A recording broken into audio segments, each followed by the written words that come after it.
열심히만 한다고 중개를 잘하는 게 아니고 계약에 나오는 게 아니다.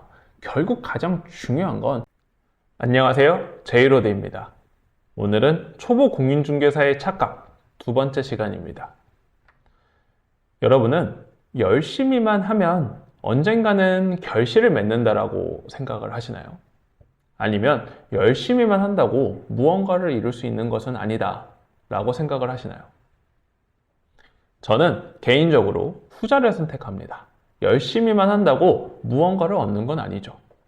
결국은 고객이 원하는 게 핵심입니다. 고객은 무엇을 원할까요? 열심히 하는 사람을 원할까요? 아니면 잘하는 사람을 원할까요? 그렇죠. 고객은 욕심쟁이입니다. 열심히 하기도 해야 되고 잘하기도 해야 됩니다. 이 두 개를 다 가지고 있어야 고객은 좋아합니다. 열심히만 한다고 무언가가 이루어진다라고 한다면 세상에 가난한 사람은 없어야 된다라고 저는 개인적으로 생각을 합니다.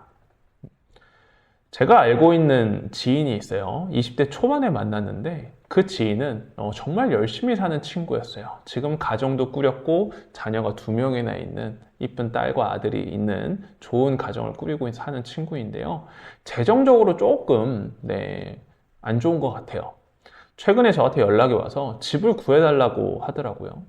지금 현재 살고 있는 곳에 임대인이 월세랑 보증금을 좀 많이 올린 것 같아요. 그래서 어쩔 수 없이 방법을 찾다가 안 돼서 결국 이사를 가기로 선택을 했는데 주변에 시세가 너무 많이 오른 거예요. 갖고 모아놨던 양의 돈이 부족하고 그리고 소득량이 좀 부족하다 보니까 지금 살고 있는 지역보다 조금 더 다른 지역으로 좀 이제 하급지로 내려갈 수밖에 없게 되는 상황이 되었는데 그 하급지로 내려가도 한계가 있는 거예요. 거기서도 내가 지금 갖고 있는 돈과 보증금과 월세로는 거기서 살 수가 없는 거죠. 그런데 직장지가 있기 때문에 그 거리가 한계가 있잖아요. 40분, 1시간 요 정도까지는 되지만 2시간 거리까지 이사를 갈 수는 없는 거니까. 그래서 결국은 이 친구가 한계 마지노선에서 집을 또 구할 수는 없고 아이 때문에 평수를 또 포기할 수는 없어서 결국은 지하로 내려갔습니다. 반지하 집을 계약을 했고 그 반지하 집에서 살고 있습니다. 이 친구가 열심히 살지 않아서 그렇게 반지하로 내려가고 하급지로 내려갔을까요? 저는 그건 아니라고 생각합니다. 그 친구는 정말로 열심히 사는 친구였어요. 제가 사회초년생 시절에 만났을 때 이 친구만큼 열심히 사는 친구가 없다. 오히려 저는 그 친구에 비하면은 천하태평이었죠. 노는 거 되게 좋아하고 돈도 막 쓰고 그랬던 경험이 있었는데 아무튼 열심히 사는 친구였는데 그 친구는 왜 반지하로 내려가게 되었을까? 그거는 저는 열심히만 살아서 그렇다라고 생각을 합니다. 열심히만 살면 안 되고 무언가를 더 해야 된다라는 거죠. 이게 뭘까? 중개에서는 제가 이거를 이렇게 설명을 합니다. 여러분의 중개가 오늘, 내일 계속해서 뭔가 이렇게 쌓여가는 느낌이 드시나요? 아니면 계속 쳇바퀴를 도시는 느낌이 드시나요? 혹시 후자이신가요? 그렇다면 이 쳇바퀴가 점점 커지시나요? 아니면 계속 같은 자리를 맴돌면서 오히려 조금 더 작아지는 느낌이 드시나요? 여기서 작아지는 느낌이 드신다라고 한다면 오늘 영상 도움 되실 겁니다. 그런데 혹시나 이게 점점 커지거나 계속 쌓여가는 느낌이 들어서 잘 되시는 느낌이 든다라면은 오늘 영상 이거 종료해 주시는 게 좋을 것 같아요. 왜냐하면 오늘 제 준비한 영상은 이 쳇바퀴 도시면서 그 점점 작아질 것 같은 초보 공인중개사를 위한 영상이니까요. 다시 본론으로 돌아와서 쳇바퀴 도시는 중개사 분이라고 한다면 여러분들은 무엇을 잘못하고 계시냐? 바로 인풋을 넣지 않는 게 잘못입니다. 인풋이 들어와 있는 게 없으니까 당연히 아웃풋이 없는 거예요. 자, 이거를 제가 최근에 안 싸우면 다행이다라는 프로그램을 보고서 한 번 더 깨달았습니다. 안 싸우면 다행이다 프로그램이 어떤 프로그램이냐면은 모르시는 분들을 위해서 그 게스트들을 초대해가지고 섬으로 갑니다. 섬에서 자급자족을 하는 프로그램이에요. 뭐 이렇게 잡아 올려가지고 물고기를 잡던 소라 같은 이런 그런 하여튼 어패류를 잡아가지고 하루를 이렇게 사는 거예요. 장작도 지피고 해서 불에서 밥 해 먹고 사는 거예요. 근데 이번 프로그램은 좀 재밌었던 게 셰프와 일반인이 같이 가가지고 하는 거예요. 셰프는 요리를 하고 일반인은 공급을 해오는 거죠. 잡아오는 겁니다. 그런데 이 셰프가 똑같은 재료, 이전에 제가 안 싸우면 다행이다 프로그램을 봤을 때와는 완전 전혀 다른 재료를 갖다 준 게 아닌 똑같은 재료를 갖다 줬는데 그 재료를 가지고 오마카세를 만드는 거예요. 오마카세를 만들어내는 이 셰프를 보고서 느꼈습니다. 똑같은 재료를 갖다 주는데 누군가는 일반적인 요리를 만들고 똑같은 재료를 가지고서 누군가는 오마카세를 만든다는 거죠. 그리고 저는 느꼈습니다. 셰프의 인풋량이 다르기 때문에 같은 재료로 아웃풋이 오마카세가 나오는구나. 중개사도 마찬가지입니다. 중개사가 갖고 있는 인풋의 양이 크면 클수록 더 나은 아웃풋이 나오게 되겠죠. 내가 쳇바퀴를 돌고 있는 이유는 내가 갖고 있는 인풋의 양이 한정적이니까 나오는 아웃풋이 그만큼의 쳇바퀴밖에 안 되는 거예요. 그리고 시대는 빠르게 변화하기 때문에 내가 더 많은 인풋량을 넣지 않는다라고 한다면 그만큼의 아웃풋이 더 적게 나오고 시대가 변화하는 속도를 못 따라가니까 그 쳇바퀴가 점점 작아지는 거예요. 이제 알았어. 그래, 그럼 인풋을 넣어야겠네. 그럼 어떤 인풋을 넣어야 돼요? 그게 궁금하시죠? 어떠한 인풋을 넣느냐? 그거는 고객한테 달려 있습니다. 고객이 어떤 걸 원하는지를 알면 그 어떠한 인풋을 넣어서 고객한테 어떠한 아웃풋을 줄 수 있을지를 선택할 수 있어요. 그럼 고객은 어떤 특성을 갖고 있냐? 제가 예전에 영상에서 한번 다루기는 했는데 중개의 특성을 이해하셔야 됩니다. 중개의 특성에는 어떠한 게 있냐? 임대인이 있고 임차인이 있을 때 여러분이 임대인의 입장이라면은 내가 갖고 있는 부동산을 싸게 내놓고 싶으세요? 비싸게 내놓고 싶으세요? 당연히 비싸게 내놓고 싶죠. 그럼 임차인의 입장에선 내가 부동산을 구하는데 싸게 구하고 싶으세요? 비싸게 구하고 싶으세요? 당연히 싸게 구하고 싶죠. 이 완벽하게 다른 입장에 있는 사람을 연결시켜서 계약을 시켜야 됩니다. 매도인과 매수인도 마찬가지죠. 매도인은 당연히 비싸게 팔고 싶고 매수인은 당연히 싸게 사고 싶고 이 둘을 연결시키는 게 중개사의 역할입니다. 이 중개의 특성을 이해하시고 계셔야 돼요. 내 인풋을 그럼 이 특성을 이해해서 할 수 있는 방법이 뭐가 있을까라고 한다면 지식과 경험을 가지고 계셔야 됩니다. 내가 충분한 지식의 양을 가지고 계셔야 돼요. 이들을 연결시킬 수 있는 부동산에 대한 전반적인 지식, 계약이 될 수 있을 만큼에 대한 전문적인 지식들을 갖고 계셔야 되시고 충분한 경험, 어떻게 하면 이 둘이 연결이 될 수가 있지? 생각을 해보면 말이 안 되잖아요. 비싸게 팔고 싶은 사람과 싸게 사고 싶은 사람을 연결시킨다는 게 그게 중개사의 충분한 경험에서 우러나오는 행동이거든요. 이걸 가지고 있어야 돼요. 이 충분한 경험과 지식은 그럼 어떻게 하면 쌓을 수 있는데요? 주변에 잘 하시는 분한테 물어보세요. 내 주변에 이미 중개사로서 매출 잘 치시고 누가 봐도 에이스라고 불릴 수 있을 만큼 계약 잘 하시는 분, 혹시 뭐 내가 있는 소속 공인중개사라고 한다면은 내 회사의 소장님, 내 소속되어 있는 그 소의 소장님, 아니면 뭐 중개법인 같은 큰 그룹이 있으면은 누구는 계약을 되게 잘 하시는 분이 있으실 거 아니에요. 그분한테 가서 물어보시면 됩니다. 그분의 충분한 경험 속에서 우러나오는 데이터를 본인이 배우시면 돼요. 그리고 충분한 지식은 요즘 인터넷 유튜브에 너무 많이 널려 있잖아요. 부동산에 관련된 내용들도 정말 많고요. 내가 마음만 먹으면 얼마든지 배울 수가 있습니다. 세상에는요, 무조건 돈만 주고 가르쳐 주는 게 아니라 정말 많은 지식을 무료로 가르쳐 주는 데도 많아요. 책을 사서 읽는 것도 좋은 방법이 되겠고요. 근데 다 귀찮아.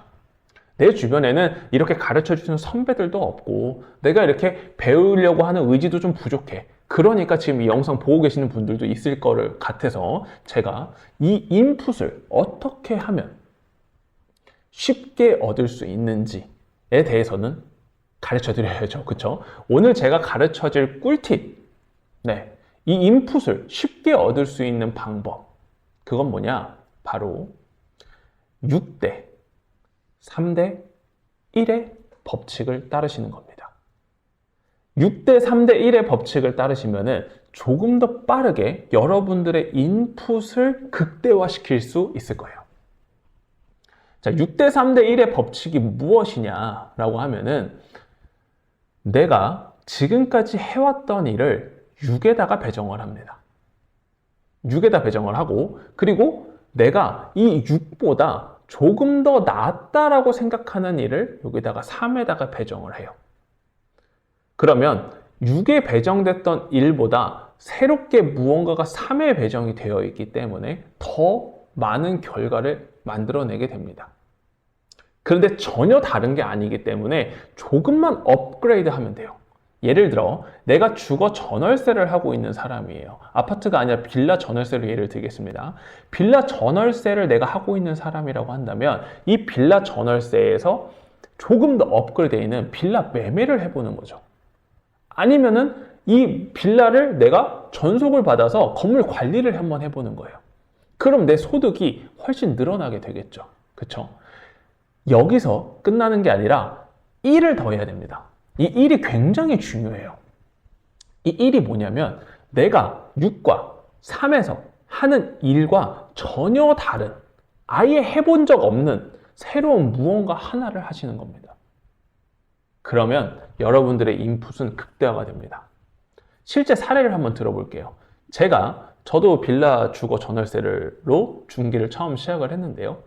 빌라 주거 전월세를 열심히 했어요. 진짜 하루에 한 12시간은 넘게 일을 했던 것 같아요. 그리고 토요일, 일요일도 거의 반납을 하고서 일을 했었습니다. 근데 저희 소득이 늘 제자리인 거예요. 그때 당시 저는 경매에 대한 지식도 좀 있었고 부동산 투자도 해봤던 사람이었어요.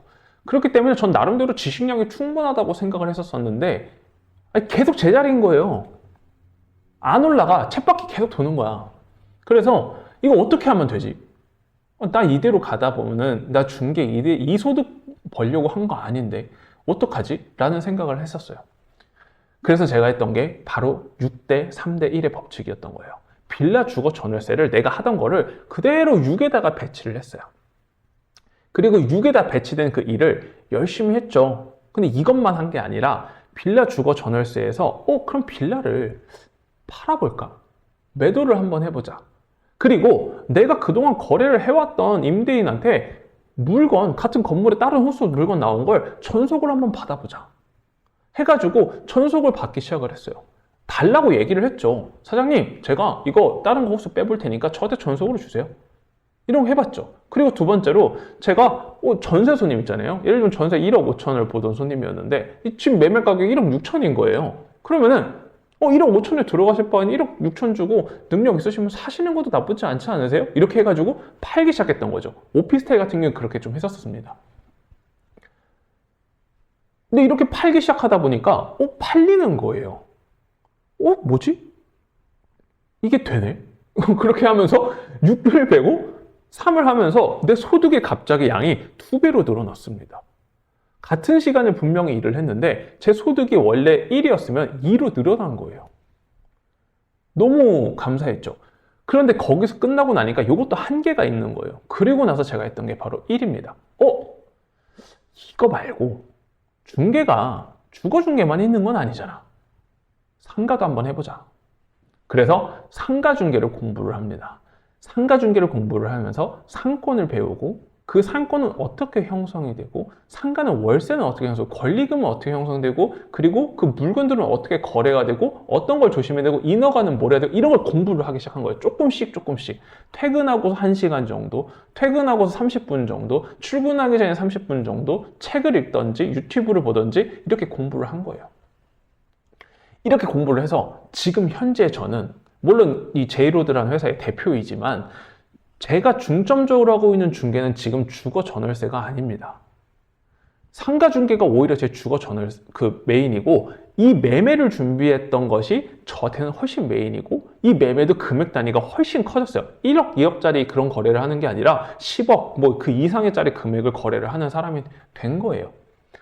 제가 만약에 예전부터 계속 빌라 전월세를 계속 하기 이것만 쳇바퀴를 돌았다고 한다면 전 지금도 빌라 전월세를 하고 있을 거예요. 작년 시장 아시죠? 그리고 지금 최근에 전세 사기 사건 같은 거 터져가지고 빌라 전세는 그냥 기피 대상이에요. 계약을 잘 안 해요. 쉽지가 않습니다. 뭐 믿는 사람 몇몇에 대해서 계약이 나오긴 하겠지만 쉽게 계약이 나오지 않아요. 옛날만큼. 그랬으면 전 지금 아마 쫄쫄 굶어 죽고 있을 거예요. 근데 제가 빌라 전월세를 준비하면서 추가적인 매매도 준비를 했고 고급 주택이고 전속도 받았고 상가도 중개를 해봤기 때문에 지금 저는 옛날에 벌었던 양에 비했을 때 지금 약 5배가 늘어났어요. 뭐 어떻게 표현해야 되는 거지? 한 이만큼 늘어났습니다. 이게 될 수 있었던 이유, 저는 이 불황에도 소득이 계속 늘어날 수 있었던 이유는 제 생각에는 6대 3대 1의 법칙이 있었기 때문에 저는 이게 가능했다라고 생각을 합니다.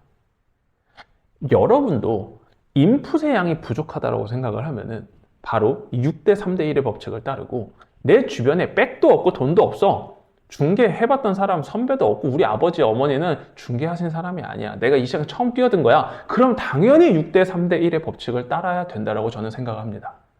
그러면 여러분들의 중개 실력은 월등하게 올라갈 것이고 그리고 열심히만 하는 중개사가 아니라 잘하는 중개사가 될 거예요.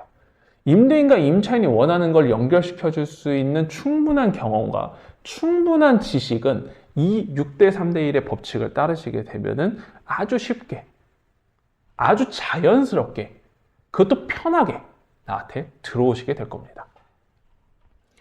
자, 오늘 내용을 한번 정리를 해볼게요. 열심히만 한다고 중개를 잘하는 게 아니고 계약이 나오는 게 아니다. 결국 가장 중요한 건 방향이 중요하다라는 거죠. 내가 달리는 속도도 중요하지만 달리는 그 곳의 방향도 중요하다. 이거 되게 중요하고요. 그래서 그 방향을 잘 잡기 위해서 우리는 뭘 해야 되냐? 자가 진단을 일단 우선 하셔야 됩니다. 내가 계속해서 쌓여가고 있는 느낌이 드느냐 아니면 쳇바퀴 돌고 있는 느낌이 드느냐를 판단했을 때 내가 쳇바퀴를 돌고 있다는 느낌이 든다라고 한다면 여러분들의 인풋이 부족해서다. 인풋을 채워 넣으시고 인풋이 충분하게 채워지면 아웃풋이 나올 것이다. 이 인풋에는 뭐가 있느냐? 충분한 지식, 충분한 경험이 있어야 되는데 이 충분한 지식과 경험은 내가 쌓아가면 돼. 쌓아가면 되지만 주변에 있는 선배들이 있으면 배우면 가장 좋고 근데 그게 없어. 100개 없어요. 그러면 나는 뭘 해야 되냐? 바로 6대 3대 1의 법칙을 따른다. 6은 기본적으로 내가 원래 해왔던 걸 그대로 하고 그리고 3은 내가 했던 것보다 조금 더 업그레이드된 무언가를 하고 그리고 1은 내가 그동안 해오지 않았던 전혀 다른 무언가를 하면 됩니다. 그렇게 하면은 나의 중개 실력은 열심히만 하는 중개사가 아니라 잘하는 중개사가 돼서 결국은 계약을 만들어내는 좋은 중개사가 될 수 있습니다. 네, 오늘 내용은 여기까지로 하고요. 오늘 내용도 도움이 되셨다고 한다면 좋아요, 구독 잊지 말아 주시고요. 그리고 알림 설정 해놓으시면은 이 초보 공인중개사가 착각하고 있는 행동들에 대해서 계속해서 업로드를 할 예정이니까 다음에 영상에서도 똑같이 받아가시길 바라겠습니다. 감사합니다.